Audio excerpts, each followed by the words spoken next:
You're listening to the A Bit From Within podcast with Felicia Marty. Hello there, and thank you so much for joining me today for a new episode. Well, a first ever mini episode of the A Bit From Within podcast. My name is Felicia. I'm your host, and every week I come here to share a little bit from within, usually something that I am working on, especially connected to self-care, inspired by astrology because I'm a self-care specialist as well as a certified astrologer, and that's what I'm here doing. But today's a little bit different. In fact, if you are a regular subscriber and you like to tune in every Tuesday at 8 a.m., which is when I usually release these episodes, you've probably noticed that something is wrong, and that's because I'm running behind. And all of this is attributed to the fact that we made a crazy, last-minute, kind of out-of-the-blue decision to get a puppy.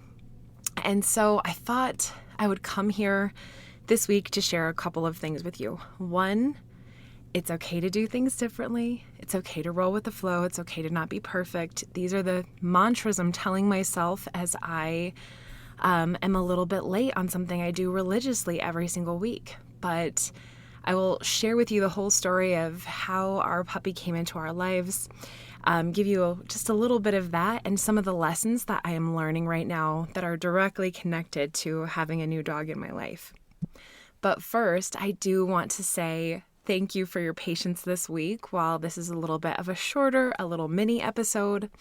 And I'll, of course, be back next week with the episode I originally had planned for this one.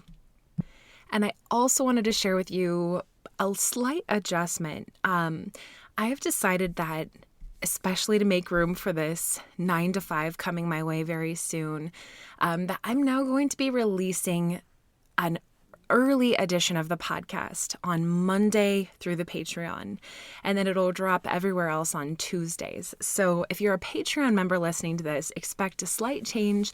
These episodes are going to drop on Monday mornings now.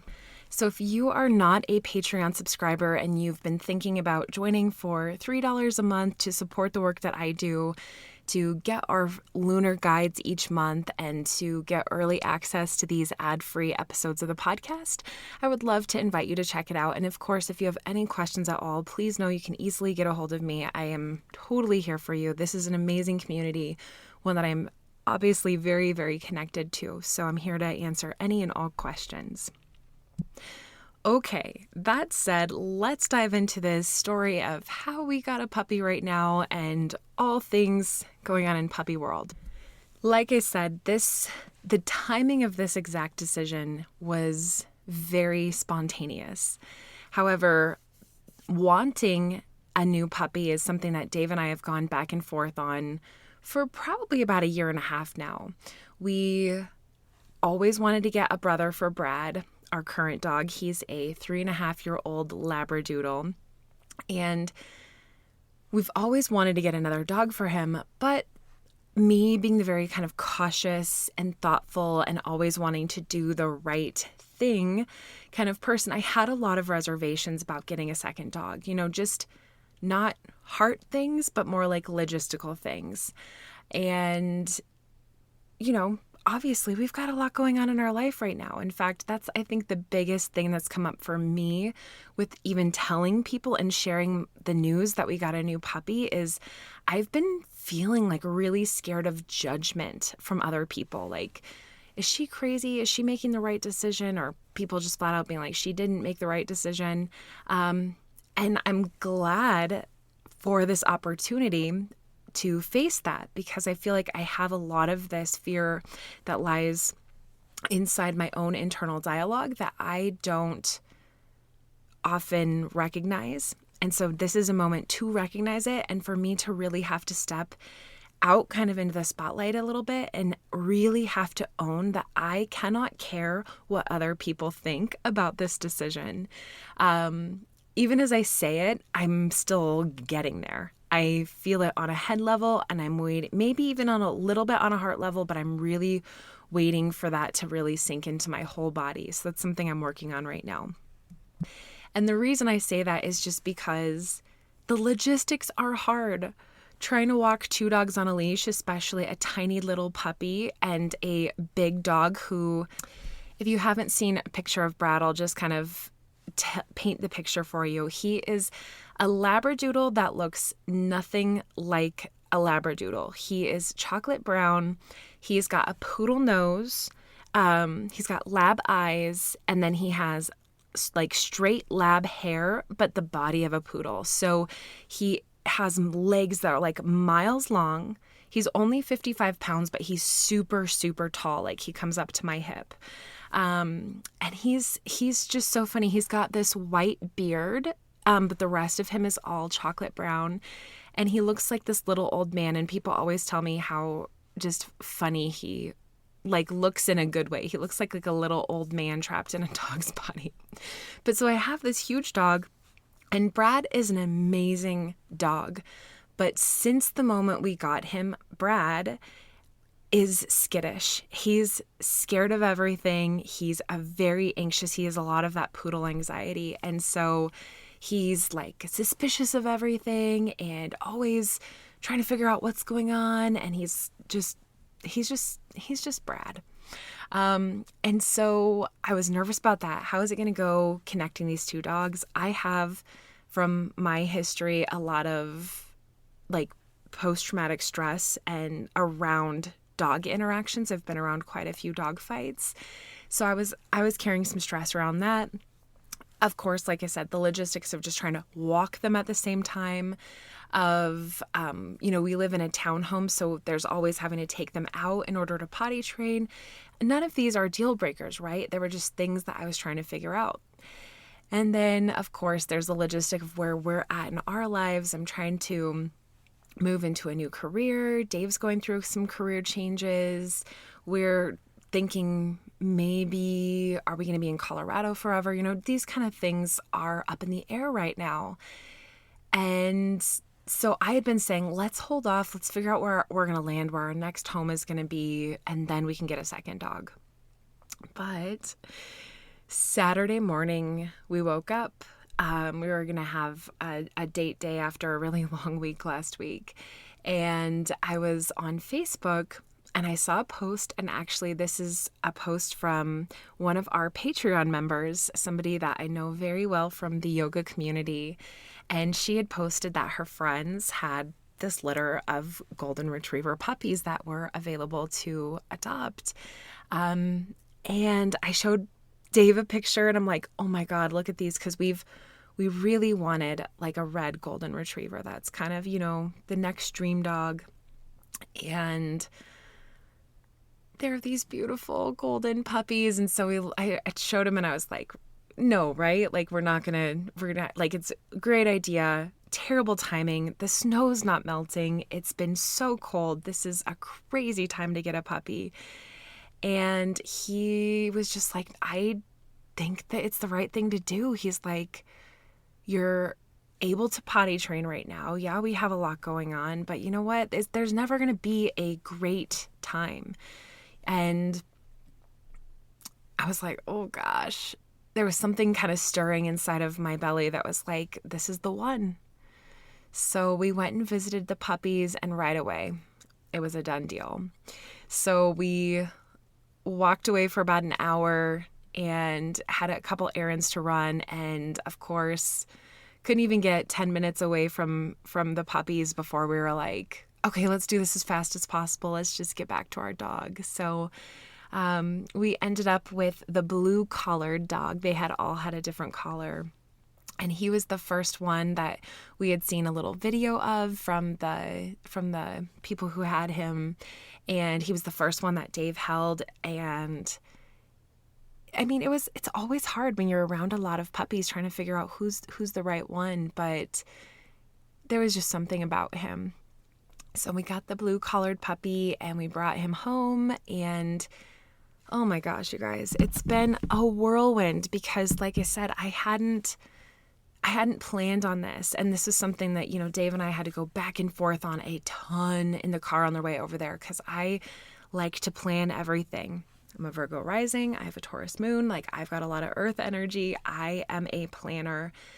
I like to have a plan. I like to have a structure for things. And, Our house is proofed to the dog that we have, who we know what he does and what he doesn't do, and he's very used to us, and we've been building this rapport for 3.5 years. But our house is not puppy proofed right now. But we had most of the things, but it's just been literally every second since Saturday has just been scrambling, constantly watching him, trying to get him on a schedule. I'm a very strict potty trainer, which just takes a lot of dedication. You just have to be constantly on the clock and watching what's happening, and it takes a lot of dedication. So yes, that's been a little bit of a change in my world. So we're getting a mini episode this week, and I want to share with you a couple of the kind of life lesson things that I've been feeling very strongly since the welcome of our dog. Oh, I didn't even share his name with you yet. So I will say that we went back and forth on a name. Our dog, Brad, his actual name is Brad Stevens. He was named after the Celtics head coach at the time. It was something we always wanted to do. And it fits him perfectly. And with this dog, we had always thought we would name our dog after another Celtics coach from back in the 50s and 60s, Red Auerbach. And I thought a red golden, that would be perfect. But this dog, he's not a red. His personality is a little bit different. We thought maybe Hondo after John Havlicek, but that didn't quite fit either. We did Hondo the first day. And then I thought maybe Cousy after Bob Cousy. He's another Celtics basketball player. And that's so cute. And it kind of fitted his personality, but it wasn't quite right. So I went to bed, not last night, but the night before, just really stressed about this name situation. And I woke up at, it was one of those nights where you wake up every hour just trying to, is it time to take the dog out yet? Oh yeah. And in addition to all of this, Dave has pulled his back out. He slipped on the ice that first day on Saturday. And so he's like half unable to move around. So that's been a little challenging too. But yes, so in the middle of the night, 2 nights ago, Steve Nash, he's a former basketball player. He was a head coach this year. He's in between positions right now doing his thing, but Steve Nash is his name. And I thought Nash would be the perfect name. And there's a lot of connections to when Dave got really into basketball as a teenager to the Phoenix Suns, which is when Steve Nash was playing for the Phoenix Suns. So it's just perfect. He's such a Nash, and I like the one syllable like Brad and Nash. And so welcome to the family, little puppy. One of the things that I will say that I'm enjoying from having this dog is just having a puppy throws you into total surrender, and you have to be in the present moment. So I feel like I hardly have my phone on me right now. I'm just playing with him, present with him and with Brad. Brad is doing pretty well with him. I will say he's a little sketched out. He's a little bit, I was going to say the word grumpy, but it's truly not grumpy. It's just that Brad, I guess he's kind of like me. He's a little bit type A, and he isn't quite sure of the spontaneity and playfulness of the puppy. But the good thing about Nash is that Nash is fearless. He's super resilient. He is unafraid. And he's very, very good. He'll roll right into submission if they're playing together, and, Brad gives him those cues of like, hey, don't do that. He rolls right into submission. And, Brad is just unsure.